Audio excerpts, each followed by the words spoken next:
오늘 우리가 잠언서 14장 말씀을 함께 읽었습니다. 역시 여기에서도 서로 대조되는 두 사람, 또 대조되는 두 삶의 방식, 대조되는 두 삶의 결과에 대해서 역시 말하면서 우리가 어떤 삶을 살 것이냐 하는 것에 대해서 또 지혜로운 조언들을 우리에게 주고 있습니다. 하나님을 경외하는 것이야말로 이 지혜를 얻는 길이고 하나님을 아는 것이 곧 명철이다. 이런 말씀 우리가 앞에서 읽었습니다. 오늘 우리가 읽은 말씀 가운데서도 26절, 27절 말씀을 보면 이런 말씀을 하고 있죠. 여호와를 경외하는 자에게는 견고한 의뢰가 있다. 이렇게 말이고요. 27절에서는 여호와를 경외하는 것은 생명의 쇠민이 사망의 그물에서 벗어나게 한다. 하나님을 경외하는 것이 가장 우리에게 우선적인 그런 일임을 우리에게 알려주고 있습니다.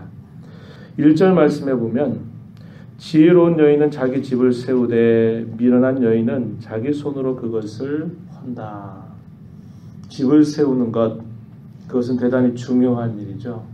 우리가 어제도 그 말씀을 나눴지만 가정이야말로 우리의 모든 사회에 있어서 가장 기초가 되는 것이고 우리가 이루고 있는 교회에 있어서도 이 가정이 가장 기초가 된다 그랬습니다. 그래서 이 가정이 참으로 중요한 것인데 이 가정을 세우는 일에 있어서 지혜로운 여인과 미련한 여인을 대조하여서 설명합니다. 지혜로운 여인은 자기 집을 세우지만은 미련한 여인은 자기 손으로 그것을 한다. 이렇게 말하고 있습니다. 대부분이 대개 남편들은 바깥에서 나가서 여전히 일하는 일들이 역시 오늘날 사회 속에서도 많이 있는 일이죠. 그러다 보면 가정에 있는 세세한 일들을 제대로 돌보기가 어렵습니다. 그래서 대부분의 가정도 역시 그 엄마가 혹은 아내가 그 가정에서 차지하는 역할이 대단히 큽니다. 남편이 하나님을 경외하지 않는 사람이라도 그 여인이 하나님을 경외하는 경우에는 그 가정 전체를 변화시킬 수 있는 그런 기회가 참 많이 있습니다. 남편을 위해서 기도하죠.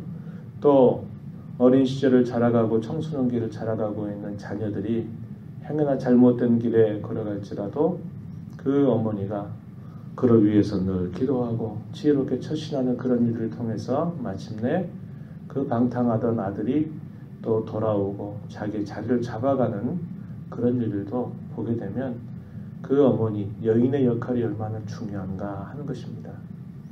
우리가 전에도 그런 말씀을 나누었지만은 주의 교회가 세워지고 나서 초대교회의 교회가 로마 천지로 계속 전파되는 과정에서 얼마나 많은 시련과 박해를 당하게 됩니까?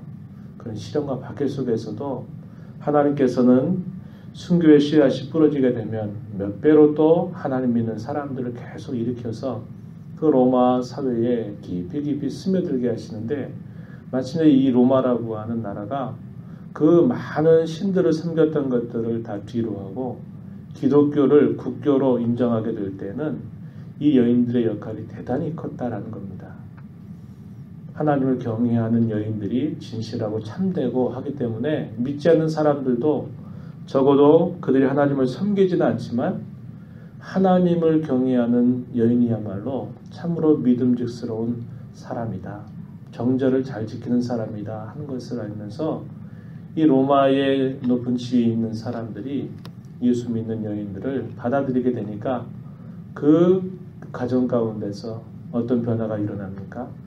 자녀를 낳으면서 기도하면서 자녀를 낳고 그 자녀를 신앙으로 계속적으로 키워가고 하다 보니까 마침내 그의 남편이 그리스도인이 되는 경우들이 많이 온 겁니다. 그러다 보니까 그들이 주어진 그런 자신들의 힘과 권세, 그 능력을 올바르게 사용할 줄 알게 되고요. 그러면서 그 로마 사회에 큰 변화가 일어나는 일들이 왔다는 겁니다. 그래서 거룩한 여인들, 하나님을 경외하는 여인들이 이 로마의 종교가 기독교가 되게 하는데 대단히 큰 역할들을 했어요.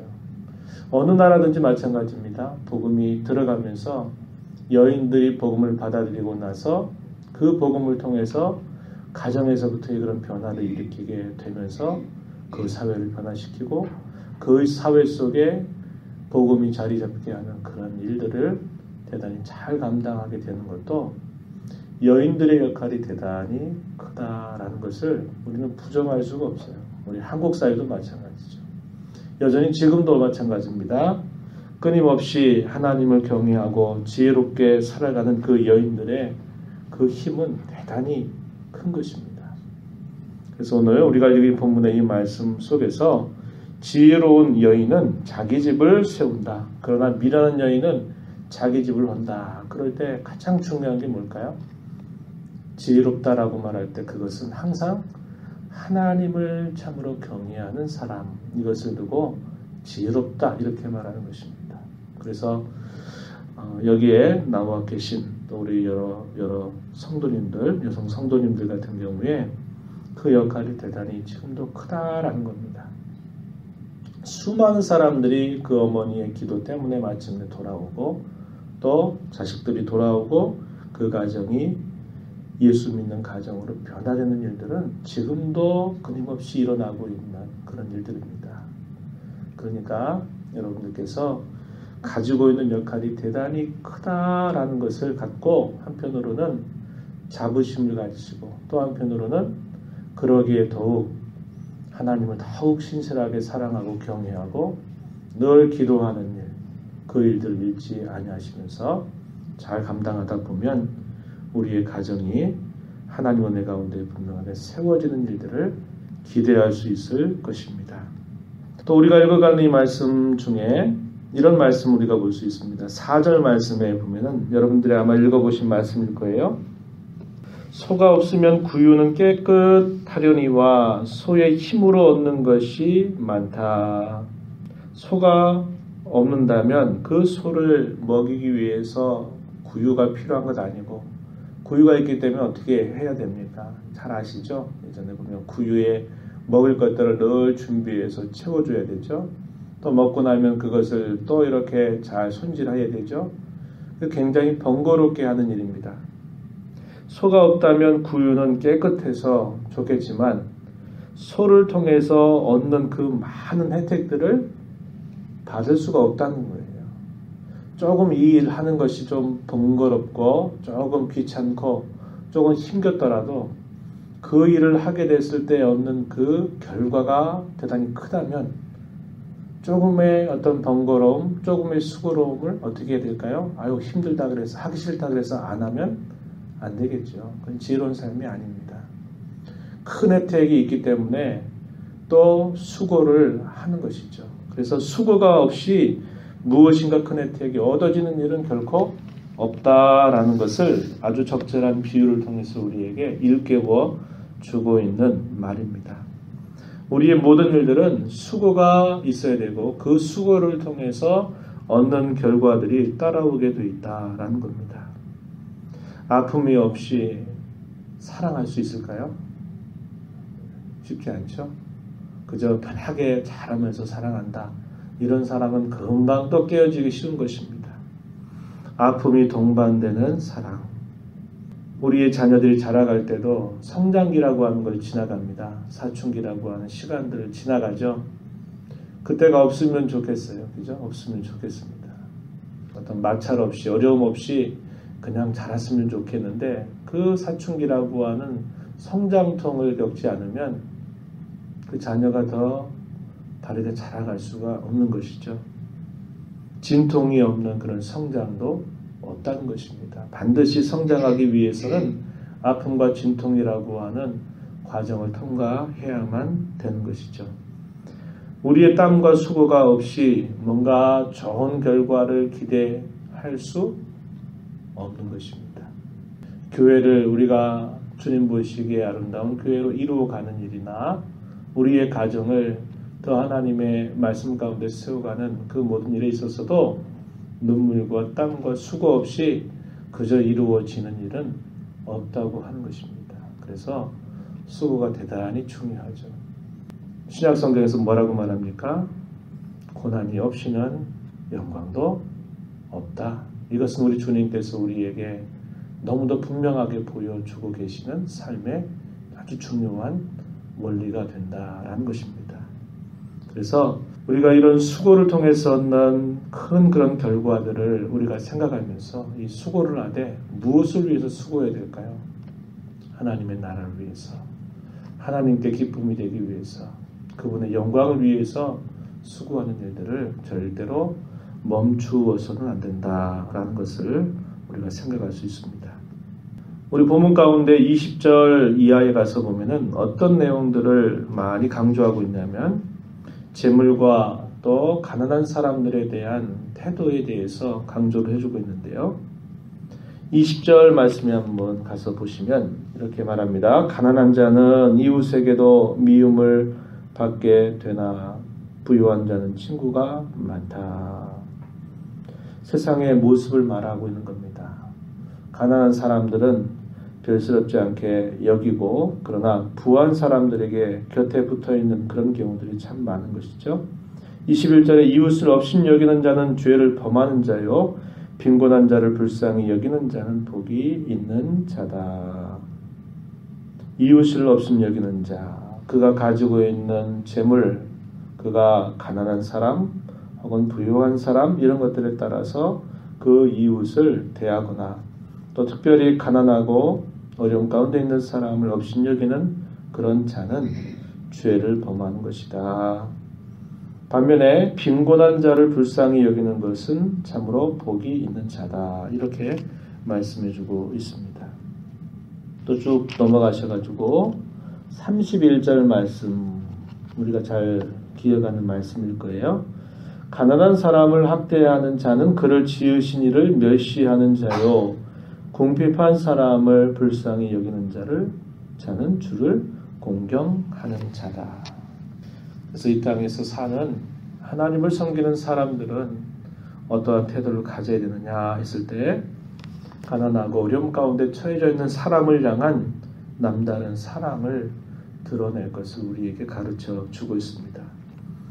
그가 가지고 있는 소유 여부에 따라서 그 사람의 가치가 결정되는 건 아니고 그는 사람이기 때문에 사람이라고 하는 말은 곧 그도 하나님의 형상으로 지음을 받은 존귀한 자라고 하는 것을 말해주고 있기 때문에 그도 역시 우리의 나눔과 섬김의 대상이 되어야 된다라는 것을 우리에게 가르쳐줍니다. 심지어는 가난한 자를 대접하는 것이 곧 하나님을 대접하는 것이다 라고까지 말하죠. 마태복음 25장 가서 보게 되면 나중에 심판대 앞에서 창세로부터 예비한 나라를 상속해라 그러면서 그 복된 말씀을 듣는 자들에게 이야기합니다. 내가 헐벗었을 때 너희가 나를 필요를 채워줬고 내가 가난할 때 도움을 주었고 내가 목마를 때 물을 마시게 해줬고 이렇게 쭉 이야기할 때 우리가 언제 그런 적이 있습니까? 라고 주님 앞에 물었더니 대답해 주시기를 가난한 사람 지극히 작은 어린 소자 한 사람에게 한 것이 곧 나에게 한 것이다 라고 이렇게 말씀하시는 주님의 말씀을 우리가 기억하는 것입니다. 그래서 특별히 어려움 가운데 있는 사람 그런 사람들을 향한 너그럽고 여유로운 마음을 우리가 갖는 자세를 가져야 되고 무엇보다도 그들을 향한 마음을 항상 선한 마음을 가지고 대하는 것이 대단히 중요한 일임을 우리가 기억하면서 우리의 삶을 꼭 살아가게 되기를 바랍니다. 하나님 아버지 감사드립니다. 이 새벽 시간을 또 저희들에게 인도하여 주셔서 주 앞에서 찬송하며 말씀 보고 기도함으로 이 하루를 주 앞에 시작하게 해주신 것 참으로 감사합니다. 오늘도 말씀을 통하여 저희들에게 일깨워 주신 여러 말씀들을 저희가 읽은 자로 우리 안의 말씀과 함께 역사하시는 성령께서 함께 하셔서 그 말씀을 마음에 새기며 오늘 주 앞에 살아가는 저희들이 되도록 인도하여 주옵소서.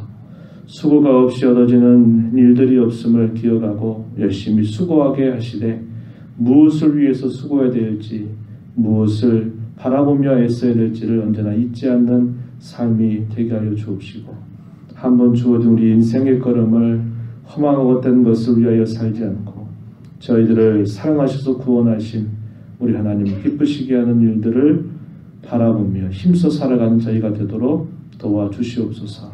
주 앞에 나와 간구하는 심령들을 용납하시고 기도 가운데 하나님을 만나는 귀한 시간 되도록 주장하여 주옵소서. 예수님 이름으로 기도드리옵나이다. 아멘.